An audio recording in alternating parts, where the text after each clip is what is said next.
In the upcoming video clip, Noam Chomsky expresses his criticism of the war on drugs. He also throws his support behind marijuana legalization. Chomsky views the war on drugs as an illegitimate use of state power.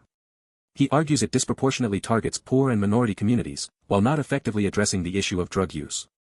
He also questions the motives behind the war on drugs, suggesting it benefits powerful institutions more than public safety. Now off to this wonderful clip of Noam Chomsky. Well, let's take a look at the war on drugs, right? I mean, it's been declared probably 20 times in the last 20 years or so. Every couple of years it's declared. It's declared against a background of understanding. For example, it was studied years ago by the RAND Corporation, the main government advisory corporation, and the Army, in which they investigated just straight cost-benefit analysis of various ways of treating the drug problem. Drug problem's here, it's not in Colombia. So they said, well, which ways of dealing with the problem here are cost-effective? And they found, which will surprise no one who's paid attention to the history, that the most cost-effective way of doing it is prevention and treatment. Okay? In fact, if you think about it, that's the way one of the worst drug problems has been handled. I mean, there is a drug which is much worse than cocaine. It's called tobacco. It kills far more people than cocaine does. And it was handled pretty well by cultural change. So if you look through the 1980s, it's a class issue. So people with education and degree of privilege simply adopted a more healthy lifestyle.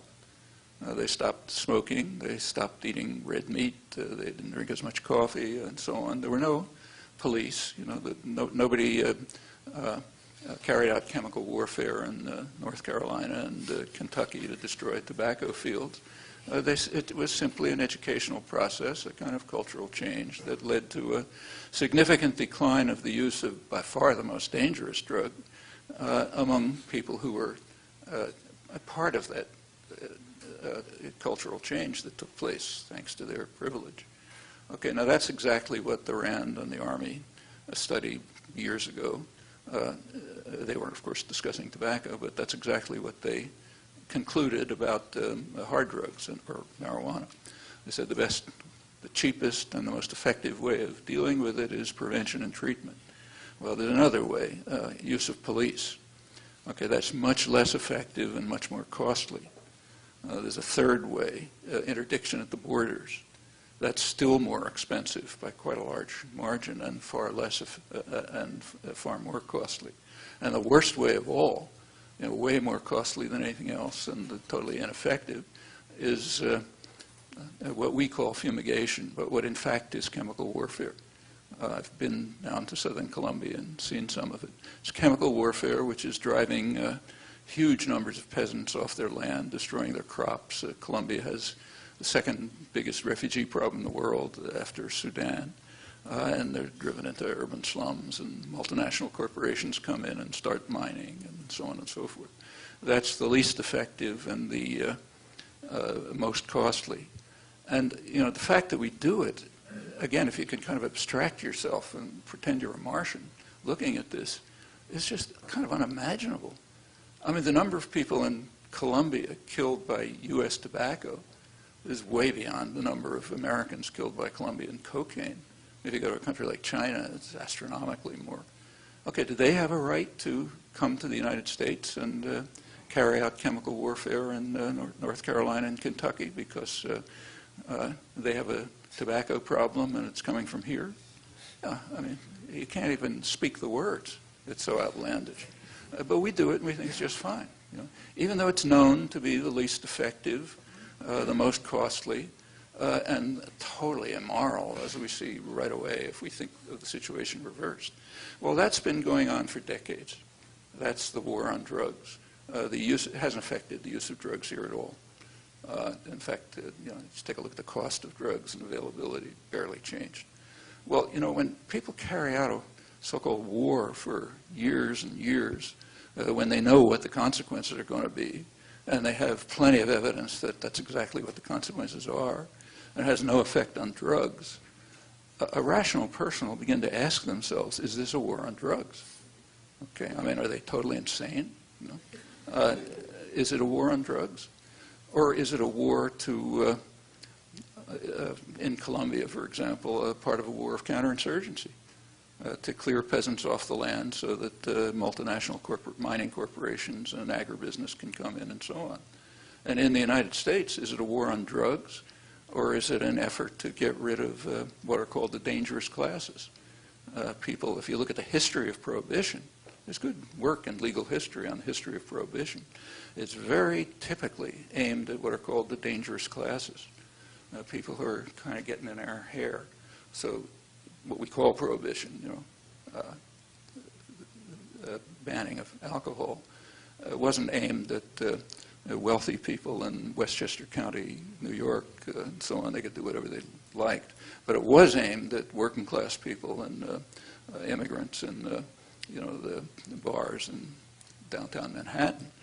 Marijuana, if you look at the prohibition of marijuana, it was not on medical grounds. It was because it was used by Mexicans. And then it was used in the 1920s by blacks in the Harlem Renaissance. And then, of course, in the 1930s, the Bureau of Narcotics had a big problem. Prohibition came in, and they had this huge apparatus, and what are they going to do with it? So they had to find something, so, okay, they figured we'll go after marijuana. But the drug of the dangerous classes, if you look at the whole, in fact, this goes back to the 19th century. I mean, in 19th century England, gin was prohibited, but whiskey wasn't. Well, just take a look at who was drinking them. And that runs right through history. These are wars to control the dangerous classes. In fact, the explosion of the war on drugs here was in the 1980s and since. And during that period, the U.S. incarceration programs just flew off the spectrum. I mean, back around 1980, the U.S. was sort of slightly at the high end of industrial societies in per capita incarceration, but within the spectrum. And now it's 5 to 10 times as high as comparable countries, not because there's more crime. In fact, crimes remain kind of steady, and it's still relative to other countries what it was. And if you take a look at who's in jail, yeah, the useless people, black males, people who we can't incorporate in our society. This is the residue of slavery, of course. They don't have different genes. So yeah, they're the ones we get rid of. And in Latin America, there's a name for it. It's called social cleansing. The dangerous classes, you send out the death squads and kill them and leave them under the bridge. We're more humane here, so you put them in jail forever. The imprisonment, it's not just the level of incarceration, but the savagery of it is just unknown in comparable countries. Like Amnesty International did a study a couple of years ago of children in prison without chance of parole, so permanent imprisonment. I don't remember the exact numbers, but they didn't deal with countries that don't have statistics, like Sudan.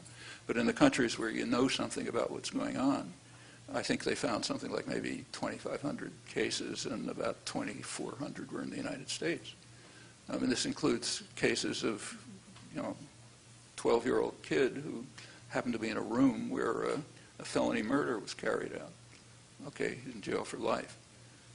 Actually, I've seen cases like this in prison, which are, well, I'll tell you one case, just I don't know how prevalent it is, but during the civil rights years, I was down in Jackson, Mississippi for a demonstration, and I was with Howard Zinn and a couple other people from up here, and we designated ourselves proper self-congratulation as a New England professors delegation.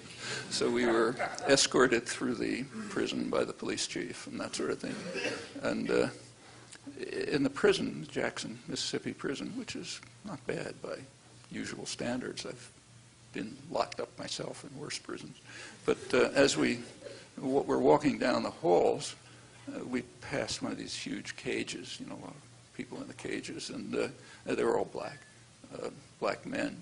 But as we walked past, a child tapped on the bars and happened to be standing here, he asked me if I could get him a drink of water. So I turned to the police chief and I said, can I get him a drink of water? There's a fountain down the hall. So he said, sure. So I came over and gave him a drink of water.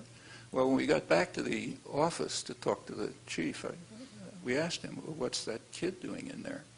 So he asked some clerk to look it up. And it turned out that they just found him in the streets. And they didn't know what to do with him. So they put him in jail. And he'll stay there for the rest of his life. Now, cases like that are not counted, but they're just part of the savagery of imprisonment of the danger. Chomsky believes marijuana legalization makes sense. He points out the lack of documented fatalities from marijuana use compared to the dangers of legal substances like tobacco.